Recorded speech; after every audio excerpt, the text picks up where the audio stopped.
Annie here. A couple of wonderful fresh topics presented themselves to me this week by visiting a new channel to me, which is Champagne and Lipstick. And Rhiannon has a wonderful presence about her and a wonderful wisdom, and her channel is something well worth the time to visit. So Rhiannon had a subject basically about mythology and how literal we should take the mythologies of Wicca. And she represents what we should all be at our best, which is constantly thinking and challenging and not letting there ever be a status quo, to grow personally and grow in relation to community. I, in some ways, in some form, do practice, as I have practiced all along. But what things mean, what they mean to me, what they mean in community, they've shifted over my life. And it's only just my life in a few decades. And if we think that there is a moment in time we can capture for what Wicca was, I would not be Wiccan if that were the way this path weaved its way along the way. Anything frozen in time is immediately outdated, obsolete, and useless. Now, her conversation is specifically around mythology and how literally we can take mythology. Her points are well taken.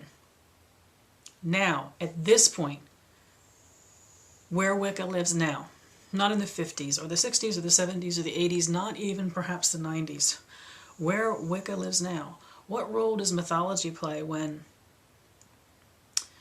one of her questions was, what's the role of the god? That the goddess is so present in all of her forms, he appears to have a limited role to play. That she gives birth, so she becomes the nurturer, the one who brings forth the young. Where's his role in that same process of fathering, of nurturing? Where is her choice not to be the nurturer? Now, I'm laying layers over what Rhiannon was talking about, but having some of the same feelings and having thought some of the same things, I am going to be putting my own interpretation on this. It all starts to get mixed up in the roles of gender and sexuality.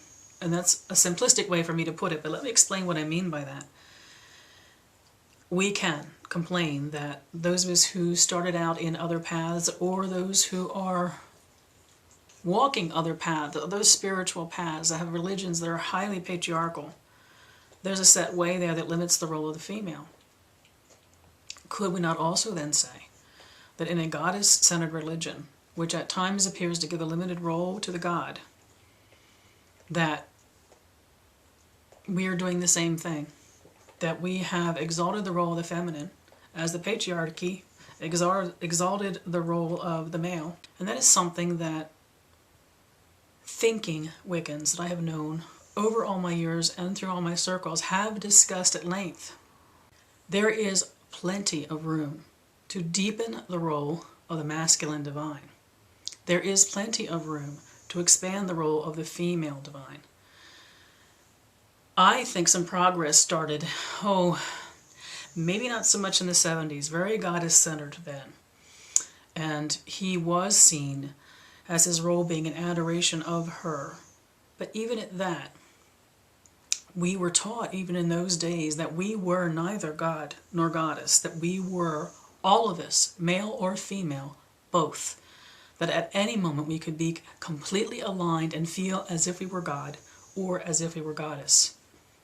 We were not limited by the sexuality, the gender, I should say, of our god and goddess. We were seen as all being everything.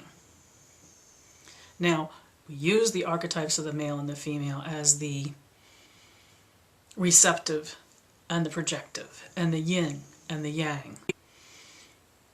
But we didn't see that goddess was this, and God was that. And I'm not so sure when it became that deity was perceived as one or the other, or we were seen as one or the other. It was not the way I was trained. It was about balance and duality and polarity, but it was about that within a wholeness that each one of us already had and our deities already had. Now, One of the other things that Rhiannon was talking about was, where's the role of homosexuality or bisexuality here?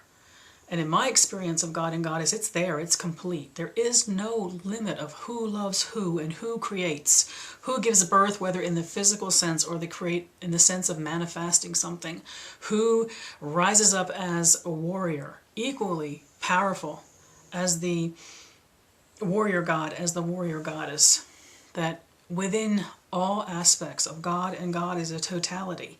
And at any point we want to, we can relate to any of those aspects we choose to relate to.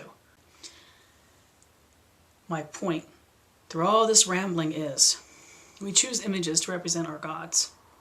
We could as well choose images that are asexual.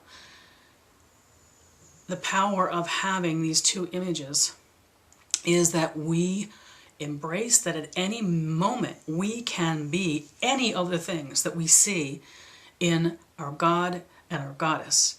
And it's the beauty of the religion for me, and it does concern me how prescribed we have given these roles to our deities, because in doing that we're prescribing ourselves, we are limiting ourselves. We are saying this is what you will experience because this is what I'm calling you.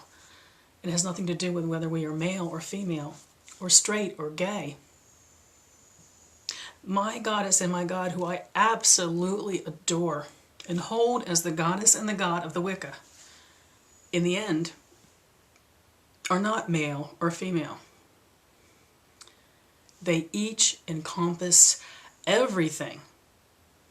And at times it's handy to have male and female with the idea of two different kinds of energies, because we can see both sides of everything. We can see at any moment the receptive and the projective aspects of love, of protection, of every aspect of who we are as humans. It allows us to always see two different ways of being something.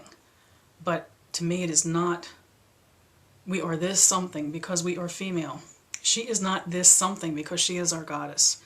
To me, our gods are complete and total and whole, and they hold within themselves every aspect of their potential as energetic beings and as spiritual beings. If that were not so, then we would be saying that we don't have the same potential to be anything, to experience anything, to have any energy, to manifest whatever we want to. If we limit them, we limit ourselves. And that is, of course, where I agree so wholeheartedly with Rhiannon.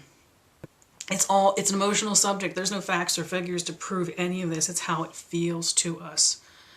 And I do understand that when you're trying to learn by reading books and stories and mythology, that the tendency is to be literal. And to me, it was never intended in Wicca, in traditional Wicca. It was never intended to be that literal. I don't think there's any right or wrong here, because it is how we each interpret the deities we choose to relate to. I just feel powerfully complete and whole, embracing God and Goddess within me, and having the universe within me because I do that. It's what the religion's about to me.